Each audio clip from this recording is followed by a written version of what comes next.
Hi, I'm Lindsay Walker of Walker Jewelry, and today I'm going to share with you a little bit about sand casting.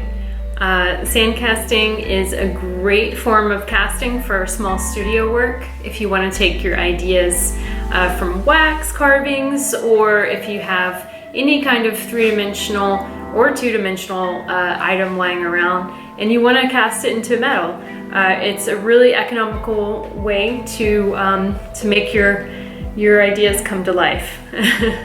And I'm just going to show you some of the materials that you need for it. It is a little bit tricky, but I promise if you stick with it, you'll get the hang of it. And I just wanted to thank Tennessee Craft Mid-State Chapter for awarding me with a micro grant so that I can share a little bit about my knowledge and what I know from sand casting with you in this online tutorial. Okay, so the first step that you're going to have to do is breaking up the sand.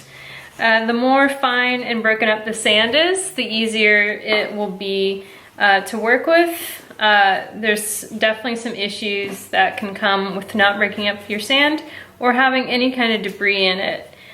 So you want to just break it up as much as you can.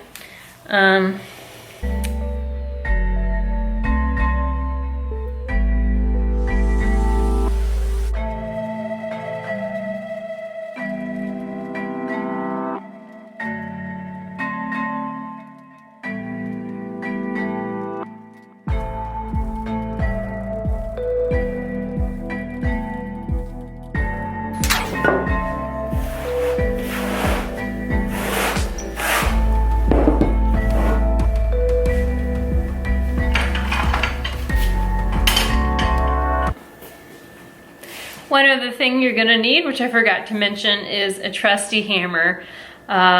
One that is not too fancy, one that can definitely do some pounding. Okay, so I'm just loosely packing in my first part of my mold right now. And this is what I'm going to press my ring into, so I don't want it to be too packed. Because then I won't be able to press my object into the sand.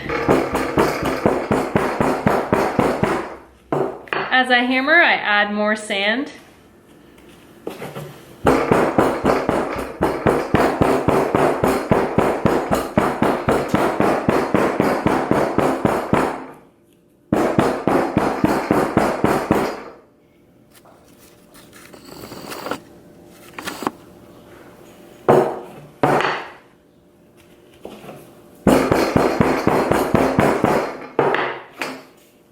And now I'm going to scrape off the top layer with my ruler. I'm going to see and make sure that it's nice and flat and even.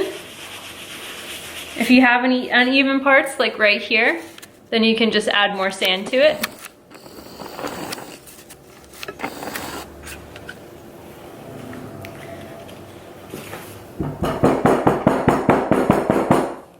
And scrape it again. Oh, and keep going.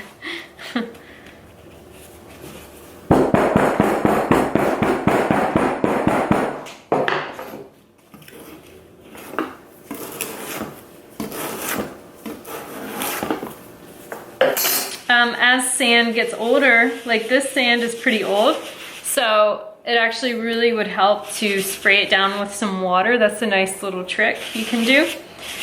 But we'll see if this one works. If it doesn't, then I'm gonna go get my water.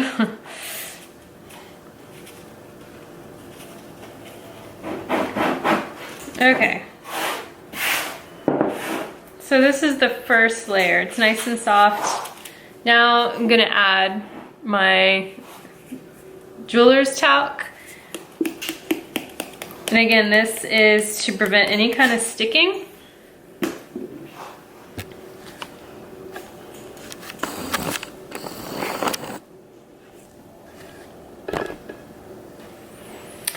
And I'm just going to lightly brush the talc all over my surface.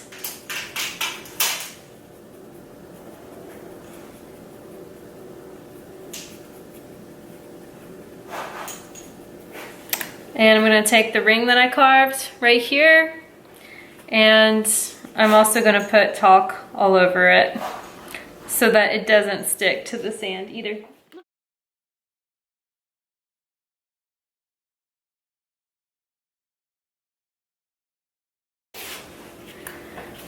Okay, if you have a cattle dog in your studio, please make sure that they're not eating your Delft sand clay, as my dog is trying to do. So, just never know what they'll get into. But see how I'm just lightly painting over the talc onto my ring? There's a lot of edges and nooks and crannies in this ring. I don't want it to get stuck in the sand. So you have to think the whole time that you're doing this, how your impression will look. Okay, so now I'm going to press my ring into the sand. So just thinking about this, I know this is a multi-step process. This is the first step. But when I have both of my parts on, the metal is gonna come from this angle, and it's gonna go down and fill in this cavity, which it will be a cavity soon. So just think about that as you're placing your object.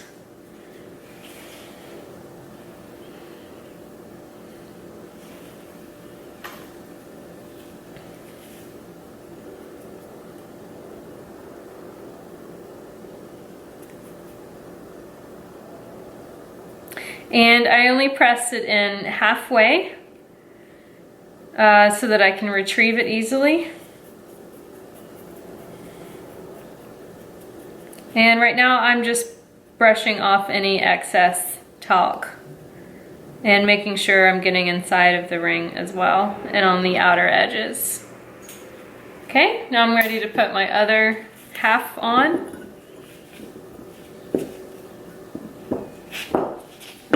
And you can see how it looks. Now I'm gonna fill it with more sand.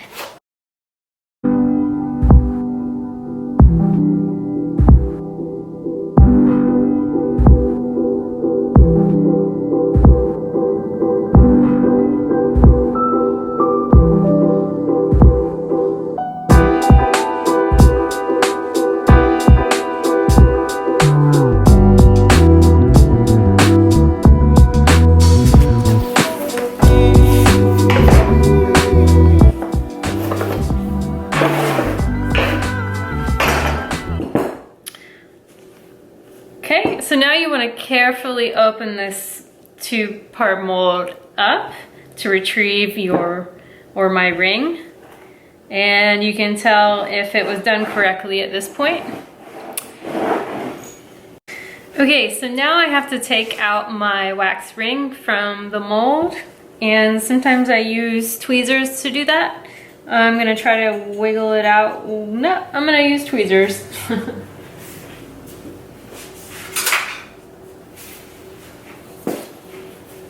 And you want to be careful with this part because obviously if too much sand is taken out, then your ring will not look accurate. So just go as slowly as you can. If there's any sand that kind of came up, you can sort of press it back down. And then take your brush and brush it away. You definitely want to get any loose sand that might be inside of your cavity. Okay, so we've got two parts where our metal is going to flow into, and we need to make air holes. And I always like to make air holes on one side. I just happen to pick this side for whatever reason. Okay, so here's my brass rod that I use to make the air holes, and you can do as many as you want. I always just start at the top, go all the way through. You want to evenly space them out on both sides as well.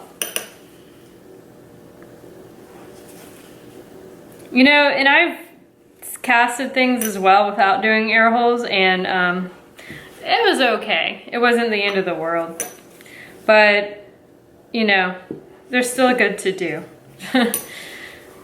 sometimes the metal needs somewhere to go, and sometimes there's just too much pressure and you might end up with a porous cast. So, all right, so I have my holes, as you can see. Now I'm going to just draw little channels from my ring to the air hole. And everyone kind of does this a little bit differently who sand casts. Some people make pretty large channels. I just like to make little cuts like this.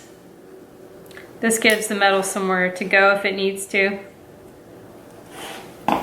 And again, just brush off any excess sand. You don't want that in your cast, because that will definitely create pits in your metal.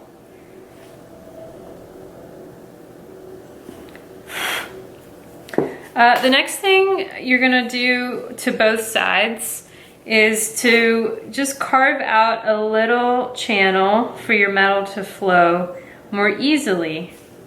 And that's gonna look different depending on what caster you use. With this one, I just try to make like a little cut right here. Just take away a little bit of sand so it has somewhere to go.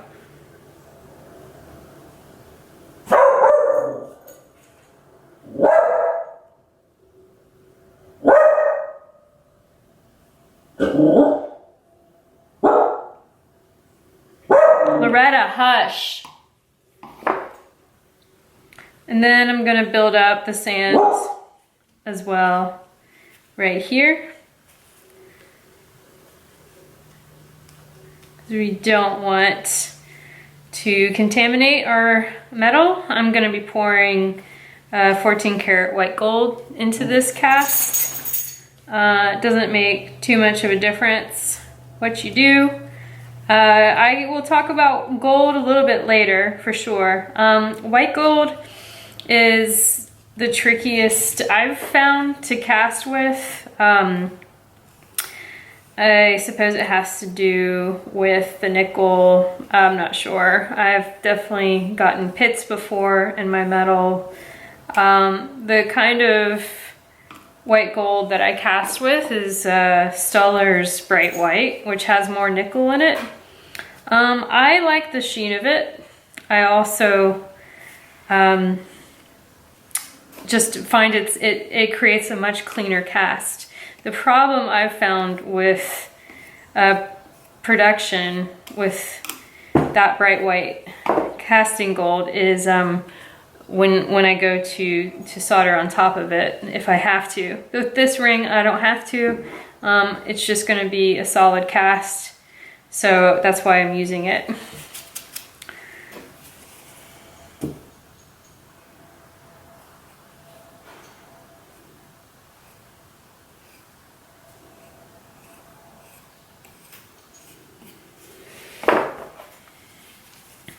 Okay, so that's a nice surface for my metal to flow into the cavity, hopefully. Put that aside, and I'm going to do the same thing to this one.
All right, so now I'm ready to put these two molds together, and I just double check to make sure that there's no loose sand.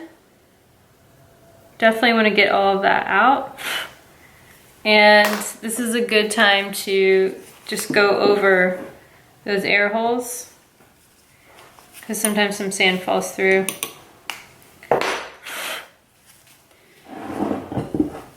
And then these just go back together carefully.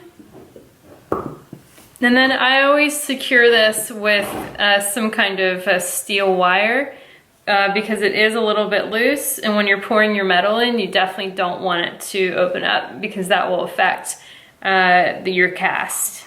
So you want this to be as closed and tight as possible. All right. Okay, so that's a look at making your sand cast mold. Next step is melting the metal and pouring it in, and fingers crossed, getting a quality piece of jewelry from that.